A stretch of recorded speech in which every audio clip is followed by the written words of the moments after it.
오늘 저는 여러분과 함께 너는 나를 누구라고 하느냐 라는 제목으로 은혜를 나누기를 원합니다. 그 부제로는 너는 나를 아가페 사랑하느냐, 그렇지 않으면 너는 나를 필레오 사랑하느냐가 되겠습니다. 본문 말씀으로는 요한복음 6장 26절 말씀입니다. 내가 진실로 진실로 너에게 이르노니 너희가 나를 찾는 것은 표적을 본 까닭이 아니요 떡을 먹고 배부른 까닭이로다 라고 하셨습니다. 예수님 시대의 많은 사람들은 예수님을 선지자 중에 한 사람으로 여겼습니다. 그래서 예수님께서는 제자들에게 또 묻습니다. 너는 나를 누구라고 하느냐? 그러니까 시몬 베드로가 이야기합니다. 주는 그리스도시요 살아계신 하나님의 아들이라고 고백을 합니다. 그리스도가 무슨 뜻인가요? 그리스도는 히브리어로 메시아입니다. 메시아라는 뜻은 우리가 다 알고 있는 구원자라는 뜻입니다. 예수님께서는 분명히 보통 사람과 다른 엄청나고 탁월한 능력을 갖고 계셨습니다. 수많은 기적을 행하셨습니다.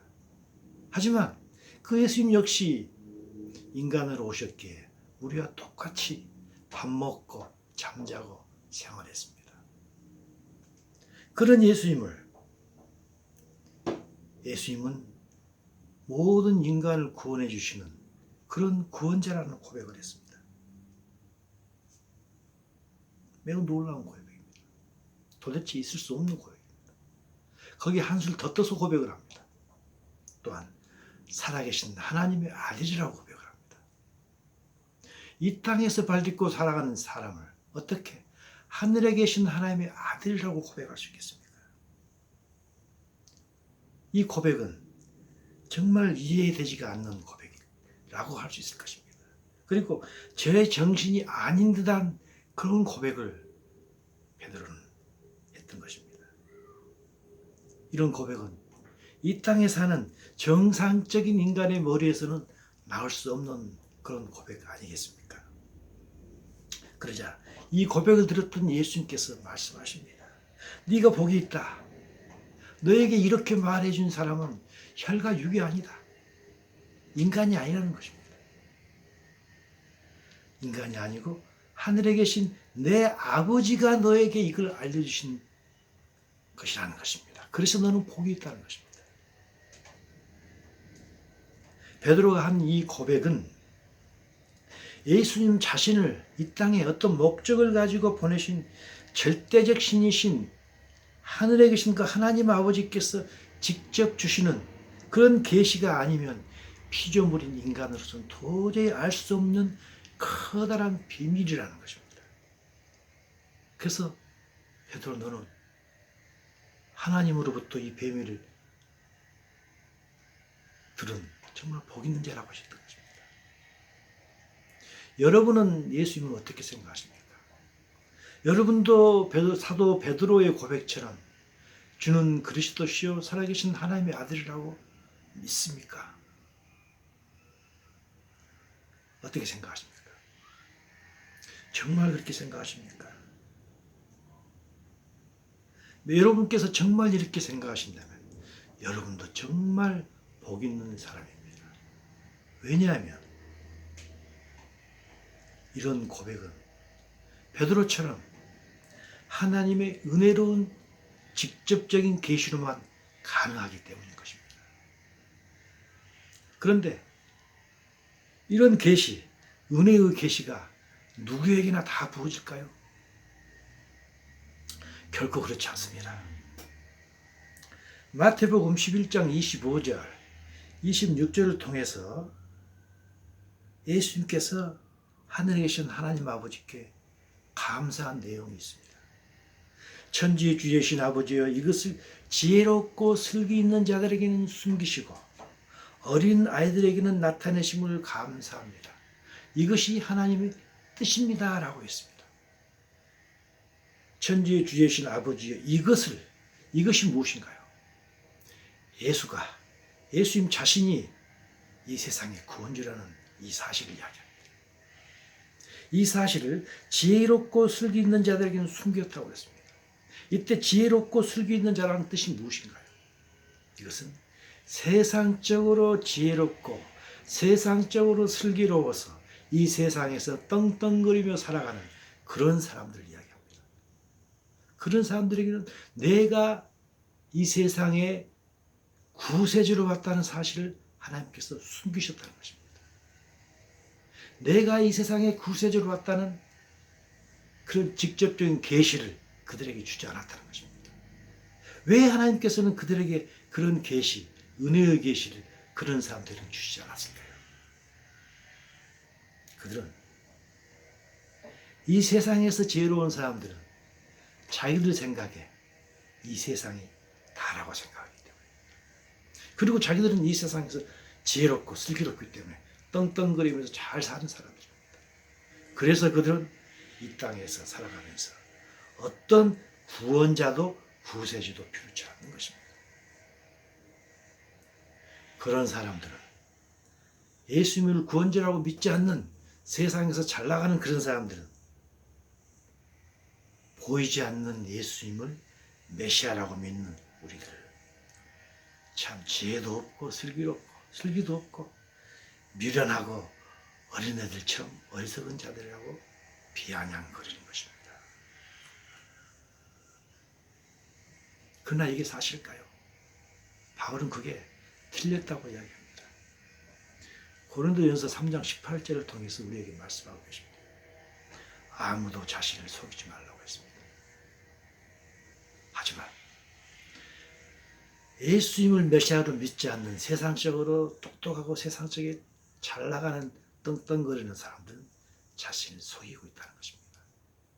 자기 자신들이 지혜로운 사람으로 자기 자신을 속이고 있다는 것입니다.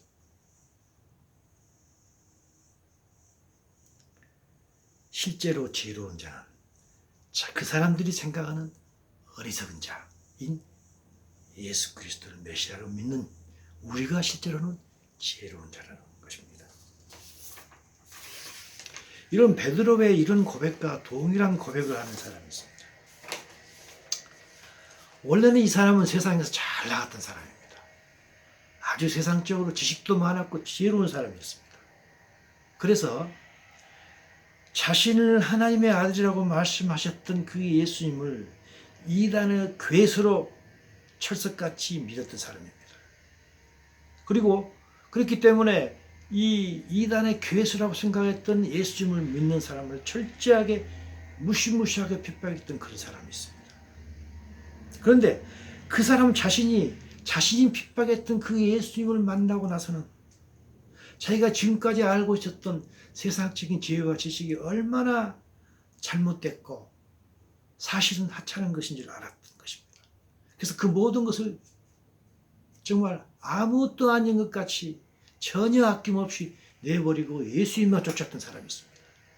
누군가요? 바로 사도 바울입니다. 이 바울도 베드로와 똑같은 고백을 합니다. 하지만 바울은 베드로보다 약간 더 세밀한 고백을 합니다. 갈라디아 1장 4절입니다. 그리스도께서 하나님 곧 우리 아버지의 뜻을 따라 이 악한 세대에서 우리를 건지시려고 우리 죄를 대속하기 위해서 자기 몸을 주셨다고 하십니다. 사도 바울은 이야기합니다. 이 세대가 악하다고 합니다. 매우 악한 세대라고 합니다. 그리고 우리 인간에게는 커다란 죄가 있었다는 것입니다. 이제껏 어느 누구도 이 세상이 악한 세상이라고 했던 사람은 거의 없었습니다. 그리고 어느 누구도 모든 인간이 커다란 죄인이라고 했던 사람은 없었던 걸로 알고 있습니다. 하지만 사도 바울은 예수님을 믿고 나서 이 사실을 알았던 것입니다. 아, 이 세대가 너무나 악하고 우리 인간은 너무나 커다란 죄인이구나 하는 것을 알았던 것입니다. 그리고 또 알았던 게 있습니다. 이 악한 세상에서 우리를 건너내 주시고 이 커다란 죄인인 우리를 죄를 대속해 주신 분은 오직 예수 그리스도밖에 없다는 것을 사도 바울은 예수 그리스도를 만나고 나서 깨달았던 것입니다. 그러면서 하는 이야기가 있습니다. 어떻게 해서 이런 엄청난 믿어지지 않는 진리를 알았던가 하는 것을 사도 바울은 갈라디아서 1장 12절을 통해서 우리에게 고백해 주고 있는 것입니다. 내가 알게 된 이 모든 진리는 내가 어떤 다른 사람한테 받은 게 아니라 어떤 사람한테 배운 게 아니라는 것입니다. 이 진리는 예수 그리스도의 계시로 말미암은 것이라고 했습니다. 영어로 보면 The Revelation from Jesus Christ입니다. 예수 그리스도로부터서 직접 받은 계시를 통해서 내 이 모든 것을 알았다는 것입니다.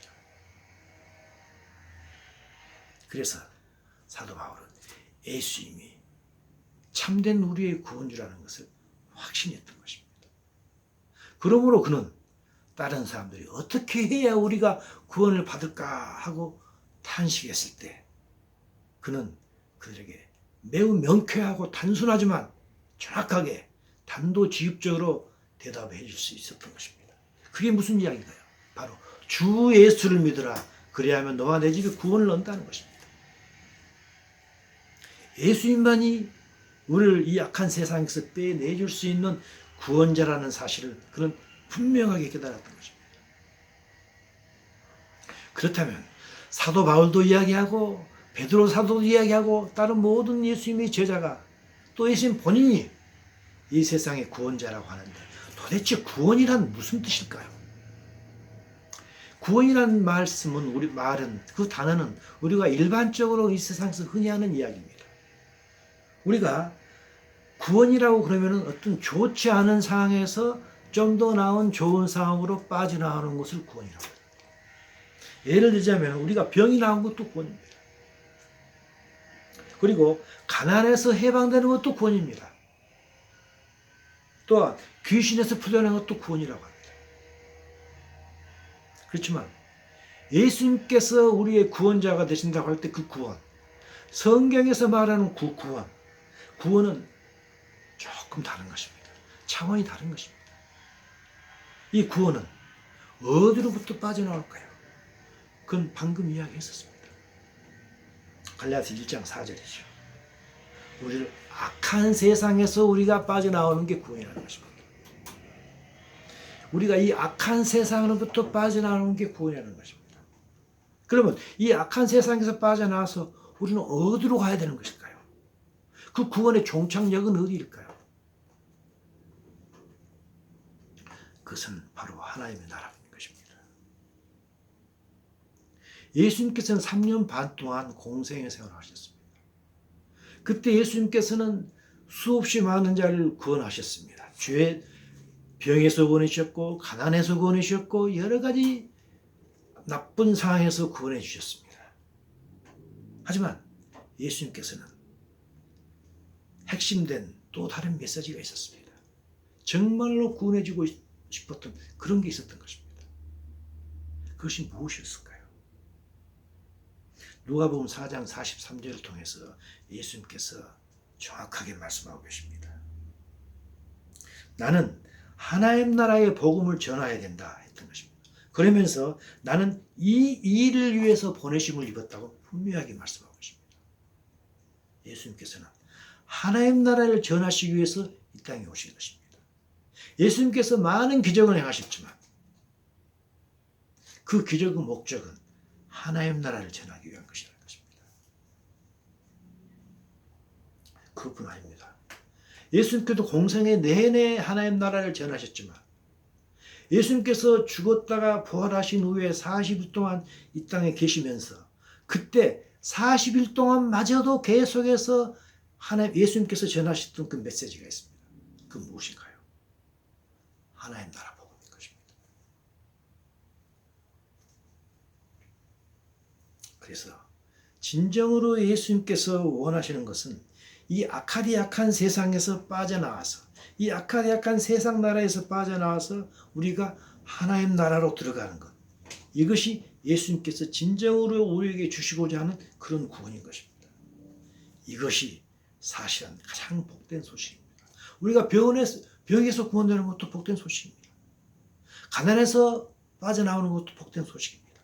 하지만 우리가 이 악한 세상에서 빠져나와서 하나님께서 통치하고 계시는 그 하나님 나라로 들어가는 것, 이것이 가장 궁극적이고 가장 복된 구원인 것입니다. 그래서 우리는 이것을 복음이라고 보고 있지 않습니까? 그러나 사실은 저들 이 땅에 살면서 많은 안타까운 것을 경험하기도 합니다. 이렇게 구원이란, 성경에서 말하는 구원이란 우리가 이 악한 세상에서 빠져나와서 하나님 나라로 들어가는 게 우리가 예수님께서 우리에게 주시고자 하셨던 구원인데, 그리고 그걸 위해서 하나님께서 자신의 전능하신 능력을 사용하고 계시는데, 우리는 이런 구원 대신에 이 세상의 어려움에서 빠져나오는 것을, 그것을 위해서 하나님의 전지전능하신 능력을 베풀어 달라고, 우리가 그것이 마치 구원의 모든 것이냐 오해하면서 살아가는 경우를 너무 많이 보는 것입니다. 그래서 내가 믿습니다. 하나님 아버지께서 우리 아들 이번에 대학 들어가게 하는 것을 믿습니다. 내가 진급대에 가는 것을 믿습니다. 병이 낫게 되는 것을 믿습니다. 하고 모든 것을 믿습니다 하면서 아침 저녁으로 예배를 드리고, 주일날 예배 드리고, 수요일 예배 드리고, 금식 기도원 가서 계속 하나님께 부르짖으며 믿습니다. 그럴 때 많은 사람들은 저 사람의 믿음이 정말 좋다고 합니다. 하지만 그 사람의 믿음이 좋은 것일까요? 아니면 하나님, 예수님께서 우리를 구원하시고자 하시는 그 하나님의 나라, 그것을 들어가기 위해서 내가 이 땅에서 어떻게 해야 될까요? 하나님, 나에게 그 구원을 주시는, 그 구원을 갖는 믿음이 어떤 것을 행하는 믿음일까요? 하면서 그것을 찾기 위해서 예수님께, 하나님께 부르짖는 그 믿음을 가진 사람이 믿음이 좋은 사람일까요? 아니면 자기가 바라는 것을 원해서 그걸 주실 건 믿습니다 하고 바라는 사람이 더 믿음이 좋은 사람일까요? 예수님께서는 이 땅에 계시면서 기적을 행하시기를 좋아하셨습니다. 그리고 실제로 많은 기적을 행하셔서 사람들을 어려움에서 구원해 주셨습니다. 그렇지만 예수님께서 이 수많은 기적을 행하신 궁극적인 목적은 무엇일까요? 궁극적인 목적은 이 기적을 통해서 그들이 영안이 열려서 하나님 나라를 보는 것입니다. 예수님 당시에 많은 사람들은 예수님의 기적을 보고 예수님을 믿었습니다. 하지만 그들은 결코 하나님의 나라를 보지 못하는, 영안이 열리지 않은 사람들이 수없이 많았던 것입니다. 그 중에 대표적인 사람이 누군가요? 바로 니고데모입니다. 물론 니고데모는 나중에 영안이 열려서 하나님 나라를 이미 보았습니다. 하지만 예수님께서 초창기 사역을 하실 때 니고데모는 그 영안이 열리지 않았던 것입니다. 단지 예수님이 기적만을 보시고 저분은 정말 대단한 사람이라고 생각했던 것입니다. 그래서 그가 예수님께 밤중에 찾아와서 예수님과 대화할 때 예수님께서 맨 처음 했던 말씀이 있습니다.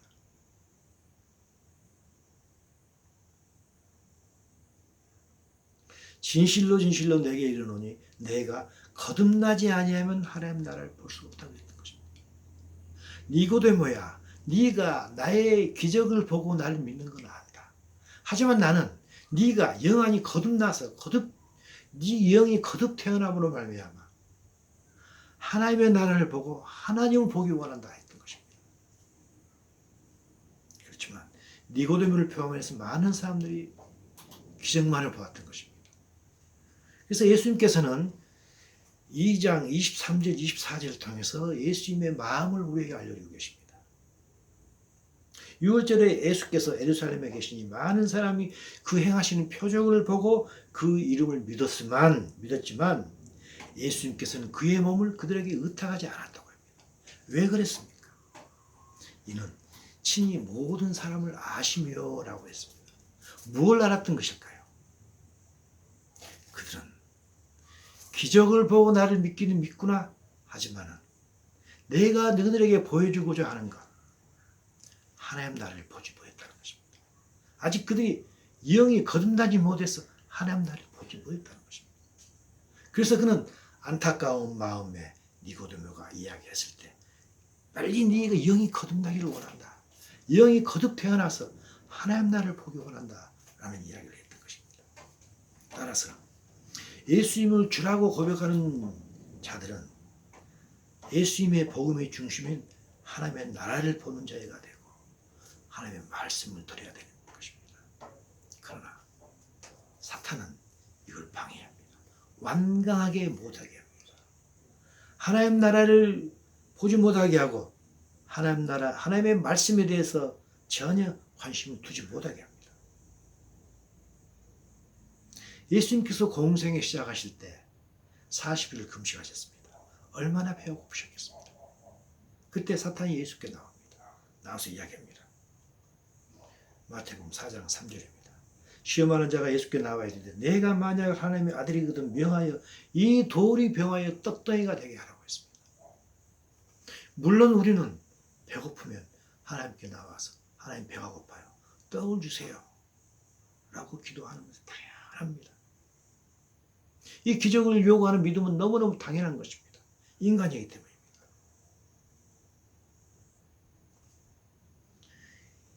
마귀 사탄의 이 말씀을 듣고 난 후에 예수님께서 대답하신 게 있습니다. 마태복음 4장 4절입니다. 예수께서 대답하여 이르시되 기록되었을 때 사람이 떡으로만 살 것이 아니고 하나님의 입에서 나오는 모든 말씀으로 살 것이다 라고 했던 것입니다.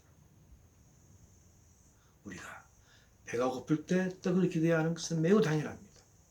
그러나 떡 이상의 것이 있다는 것을 우리는 알아야 되는 것입니다. 그것은 떡을 주시는 하나님의 말씀인 것입니다. 하나님께서는 떡을 주시는 기적도 행하시지만 또한 떡보다도 더 중요한 말씀을 우리에게 주시는 것입니다. 사탄은 이것을 방해합니다. 우리가 기적에서 멈추게 하는 것입니다.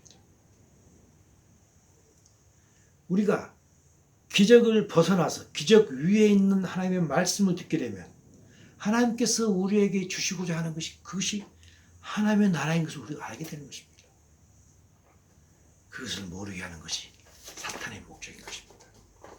이 땅에서 우리는 하나님의 기적만 누리고 배만 부른 채 하나님의 나라를 망각한 채 이 땅에서 이 땅이 좋아 하면서 살도록 하는 게 바로 사탄의 계략이고 이것이 사탄이 바로 우리에게 원하는 것입니다.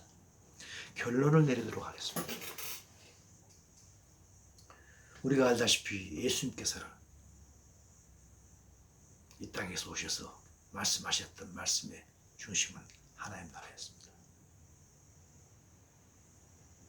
그러나 성령 받기 전에 베드로 믿음을 어땠습니까? 그는 과연 예수님께서 말씀하셨던 그 하나님의 나라에 대한 어떤 개념이 있었을까요? 하나님의 나라를 갈망하고 있었을까요? 아닙니다. 그는 이스라엘 나라를 회복하심이 이때니까 하고 이스라엘 나라에 대해서 이야기했던 것입니다. 예수님께서는 지금껏 하나님 나라에 대해서 이야기하고 있었는데 지금껏 따라다녔던 베드로는 그 수지자 베드로는 아직도 이스라엘 나라에 대해서 관심이 더 많았던 것입니다. 하나님의 나라가 아닌 이 땅에 대해서 더 관심이 많았던 것입니다. 이런 베드로를 예수님께서는 다시 만나주십니다. 요한복음 21장 내용입니다. 만나셔가지고 물어봅니다. 베드로야, 너 나를 아가페 사랑했니? 물어보십니다. 그러니까 베드로는 이야기합니다. 아닙니다. 나는 필레오 사랑했습니다. 아가페 사랑했니? 필레오 사랑했습니다. 아가페 사랑했니? 필레오 사랑했습니다. 3번이나 반복하십니다. 베드로는 지금까지 예수님과 3년 반을 살면서 필레오 사랑을 했던 것입니다. 사랑하기는 했대 필레오 사랑했던 것입니다. 무슨 이야기인가요? 사랑하기는 했지만 내가 원하는 것을 갖기 위한 사랑을 했던 것입니다. 베드로는 예수님을 주님으로 모신다고 했지만 사실은 마음속에서 주님을 모시지 않고 표정만 보는 믿음으로 가했던 것입니다. 예수님 말씀을 더 듣기보다는 빵만 찾기 원했던 것입니다. 예수님 말씀을 듣기보다는 자신의 말만 더욱더 많이 내뱉었던 그런 믿음을 가졌던 것입니다. 그런 베드로에게 어찌 보면 그 베드로가 우리가 아닌지도 모릅니다. 그 베드로에게 하시는 말씀이 바로 우리에게 하시는 말씀이라고 저는 생각합니다. 너희를 지금까지 필레오 사랑했지. 앞으로 아가페 사랑해라. 앞으로는 너희들이 원하는 것을 그걸 위해서 나를 찾지 말고 내가 원하는 게 무엇인지 그걸 노력해서 찾도록 해라.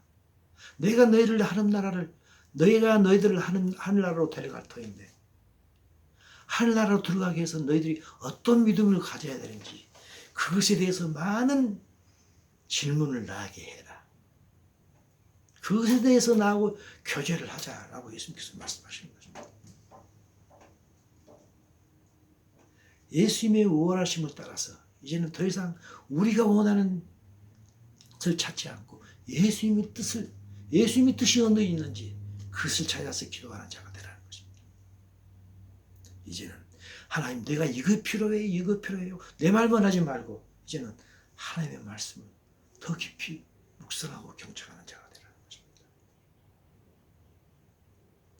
하나님께서는 진정으로 우리가 이 세상에서 벗어나서 하나님 나라에 들어오시기 원합니다. 이렇게 하나님 나라를 주시기 위해서 자기 아들 예수님을 죽여서까지 우리에게 하나님 나라를 주시기 원하시는 이 하나님의 마음을 깊이 헤아리기 위해서 하나님과 더 깊이 교제하는 그런 우리가 되기를 간절히 소원합니다.